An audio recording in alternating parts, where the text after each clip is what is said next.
60 Minutes, Rewind. It usually begins with an emotional domestic breakup, parents fighting over the kids. And then, in the heat of a bitter custody battle, one party charges the other with an unspeakable and frequently unprovable crime, sexually abusing the children. In some cases, no doubt, the allegations are true. In others, a weapon of revenge. It's a story we've done before on 60 Minutes, but this one is different because everyone knows the parents, at least from the movies. The father is Woody Allen, writer, director, actor. The mother is Mia Farrow, his frequent co-star, and the mother of his 3 children, 2 of them adopted.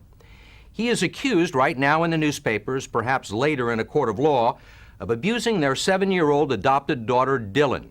Woody Allen doesn't deny having an affair with 21-year-old Soon-Yi Previn, whom Mia adopted when she was married to conductor Andre Previn. What he does deny is that last August at Farrow's Connecticut country home, in the midst of a bitter but still private custody fight, he molested 7-year-old Dylan.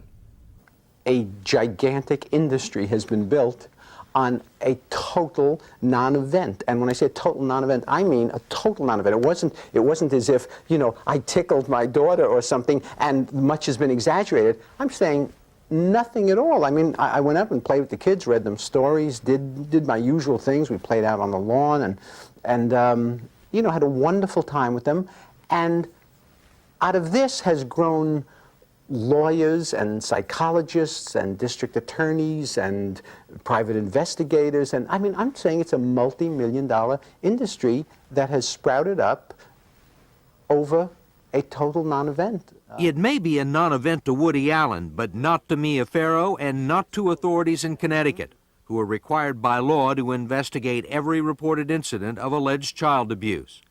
It is that investigation and the attendant publicity that convinced the reclusive Allen to sit down with us in his Manhattan apartment and discuss the situation, no holds barred. The allegations are that you took Dylan into a attic or crawl space, that you touched her in her private part. Is there any truth to that at all? Look, be logical about this. I'm 57. Isn't it illogical that I'm going to, at the height of a very bitter, acrimonious custody fight, drive up to Connecticut where nobody likes me in the house? I'm with a house full of enemies. I mean, Mia was so enraged at me and she had gotten all the kids to be angry at me, that I'm going to drive up there and suddenly, on visitation, pick this moment in my life to become a child molester. It's just incredible. If I wanted to be a child molester, I had many opportunities in the past. I could have quietly made a custody settlement with Mia in some way and done it in the future. I mean, it's so insane. Allen is cooperating with the investigation. He's made his own psychiatric files and the files of his children available to authorities. He's submitted to a polygraph and a battery of psychological tests. The reports we were shown would seem to support his contention he's not a child molester. Why then would Allen's 7-year-old daughter tell a Connecticut doctor otherwise? Either she has been coached methodically to tell the story because... By Mia? By Mia, yeah. Because first of all, several weeks before it happened, Mia called me on the phone and said, in the course of an argumentative phone call, she said, "I have something very nasty planned for you." And I said, "What are you going to do, shoot me?" When did this happen? This happened several weeks or a month before the allegations. This was last summer? Yes, this was a month before this happened. And on many occasions, over the phone and in person, Mia had said to me, "You took my daughter and I'm going to take yours." What did she mean by that? She meant by it that I had formed a relationship with her 21-year-old daughter, and she was going to get my daughter, who's Dylan, I only have one daughter. That's what she meant. She was going to seek her away. Her revenge that way, yes. Because of your affair with Soon-Yi? Yes, absolutely. You took my daughter, I'm going to take your daughter. Allen contends that from the moment Mia Farrow discovered the nude pictures he'd taken of Soon-Yi, she considered him morally guilty of child molesting, even though Soon-Yi was legally an adult. A month before the alleged incident with Dylan, Alan says he found this note on a door while he was at Pharaoh's house for Dylan's birthday. It reads, "Child molester at birthday party. Molded then abused one sister, now focused on youngest sister. Family disgusted." Mia wrote that note. That's yeah. her handwriting. Oh, absolutely, absolutely. I mean, Alan says he's always been a devoted father, a constant presence in his children's lives. And he's threatened a lawsuit over a recent magazine article that implied he had an unhealthy obsession with Dylan.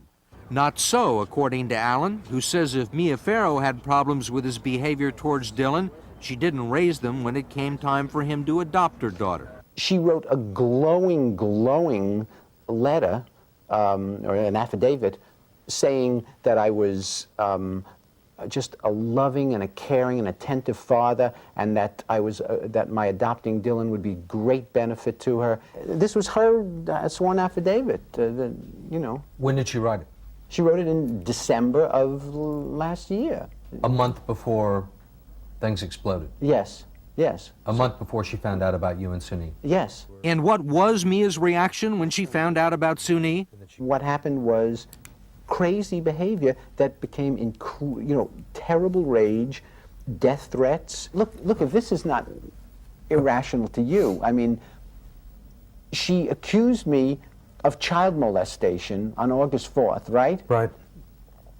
And that I molested my daughter, I molested my daughter, and August 5th, 6th, 7th, 8th, 9th, the week after, she's fully saying, when do we begin our new movie? I'm going for my costume fitting next week, and she made an appointment with the costume designer on the movie, and I said, what do you mean the new movie? And she said, well, I'm supposed to go in and see the costume designer, I got to get my fitting, and we're going to begin shooting in another 5 weeks. And I said, are you kidding? You're accusing me of child molestation, and you think we're going to just go on with the movie? What did you say to her? I said that, of course this is insane. I mean, I said, I told my lawyer that, they should call her and terminate the contract, and I went out and hired another actress to play the role. And as time wore on, Alan says the situation did not improve. The first time, the first days or something, I felt this is completely justifiable. I have turned up in an affair with another woman, and that other woman is her daughter. I started getting phone calls all night long, and death threats, and calling me the devil and evil incarnate, and she ran out and adopted 2 kids, and suddenly ran out and baptized a number of kids. She was never religious for 60 seconds in all the years I knew her, then suddenly ran out and baptized the kids and told me that she had found God, and now everything was going to be directed toward a richer life and a greater life, and she was at peace and she was forgiving. And 24 hours later, she was threatening my life, threatening to stick my eyes out. Did she threaten your life? She threatened my life many times. She called me and she's threatened to have me killed and to kill me, and to stick my eyes out, to put my eyes out, to blind me. Because she became obsessed with Greek tragedy and felt that that would be a fitting, vengeance. Did you take it seriously? I took it seriously in the middle of the night. When you get a phone call at 4 in the morning saying that you're going to be killed or that your eyes are going to be put out, you get scared because it's the middle of the night and your heart's beating when you answer the phone. When it got to be daytime, I felt better, and I'm moving around in New York City. I always feel, I always feel scared anyhow. So this was no worse. Was there ever a time when you started to think maybe she means some of this? Yeah, she sent me a Valentine card. She didn't send it to me, she gave it to me. And I said, oh, thanks, And I went downstairs, I got into my car, and I opened it up, and there was a very, very chilling Valentine, meticulously worked on. I mean, one hesitates to say psychotically worked on, a Victorian Valentine, and a photo of the family, and through all the kids was thrust these needles and a steak knife stuck through the heart of the thing, and I got scared because that was one of the times that I thought, my God, this is really, if you look at the thing, it's quite frightening. Is it possible that Mia was just so upset by everything that had happened that something convinced her that something had happened to Dylan? Oh, that I don't know, but I mean, nothing. I mean, is there nothing- room for there is that no misunderstanding? There is no possibility. There is no possibility that anything remotely ever happened to Dylan, or that I ever did anything to Dylan. And I'm saying not even Is it in a possible that cursory Mia way. believes that? She may believe it and want to believe it. She may believe it and have convinced herself of it, or she may not believe it in the most cynical version of it. You know, Suni believes that she does not believe it. Suni thinks that it's absolutely in character, that she has made it up quite calculatingly. And what about Suni, who Alan has said he's deeply in love with and turned his life around?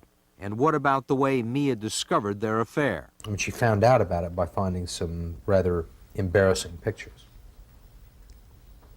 Yes. Correct. I mean, what is the question? I presume that's not the way you wanted her to find out. Or did you want her to find out? I never really thought that. I never thought about it. I mean, you know, I don't know. I don't really know. I think eventually, as that situation got more and more serious, I would have told her about it. One of the reoccurring themes in your movies over the years has been the question of guilt. And I think one of the things that seems to bother people a lot about this is the fact that from your initial statements, there was no sense at all that you had done anything questionable or wrong. Well, from where I sat, of course, I understand why people think that, and they're correct in their perceiving it that way. From where I sat, I did not feel that, but I can see. It never occurred to you that that this was going to be controversial. That look, that there might be a problem here. it's conceivable. Yes, it's conceivable to me that it's controversial. That it was controversial. I understand that, and as I say, I take full responsibility. Did for you that. have any reservations about it? Reservations about what? About getting involved with Suni? Did I have I didn't have reservations because I had this. It was a totally separate thing. What I'm getting at here is there has been an attempt to link my relationship with Suni with charges of child molestation. They're two completely different things. I have an adult relationship with Suni. Those people that feel they want to feel that it's questionable or not their taste, or she's too young for me, or she's Mia's daughter, or whatever they want to think, I'll take that heat. I'm responsible for that. I accept all the criticism that they want. You know, that it's my life and it's Suni's life, and I accept that. That does not mean that I should be charged with child molestation. Is this still an ongoing relationship with you? Yes. I mean, she's away at school, and so it's limited by that, and she has a few years to go before she graduates, and that's what she's mostly focused on is getting her education. But yes, it is ongoing. Does she live here? No, she doesn't live. She lives. She has a room at school. You're still seeing her. You see her on weekends, or? Yeah, I see her when she gets off school. I'll see her on weekends, and if she gets off for a holiday or something. Alan is busy now filming a new movie. Mia Farrow has been replaced by Diane Keaton. He's awaiting the state of Connecticut's decision on whether or not to prosecute him for child abuse. It's such a pernicious allegation. Very difficult to disprove. Is there any way that you can recover your reputation? I don't think I can ever get my reputation back, but I don't care about that. It's irrelevant to me that if I walk down the street and someone thinks, hey, wasn't that the guy that was once accused of child molestation? Well, he denied it, but we never really knew if it was so. And that doesn't bother me. That's the least of my concerns. I care if you tell me that that I could see my children and be with them and all of that, and that's all that I care about. What about your career? It doesn't matter to me if tomorrow you said to me, no one is ever going to see your films again, or you will never be hired again, this kind of thing. It doesn't, you know, it would not matter to me. As we said, this is Woody Allen's story. If Mia Farrow would like to come on this broadcast next week to tell her side, we've already made that offer, and we're waiting to hear from her.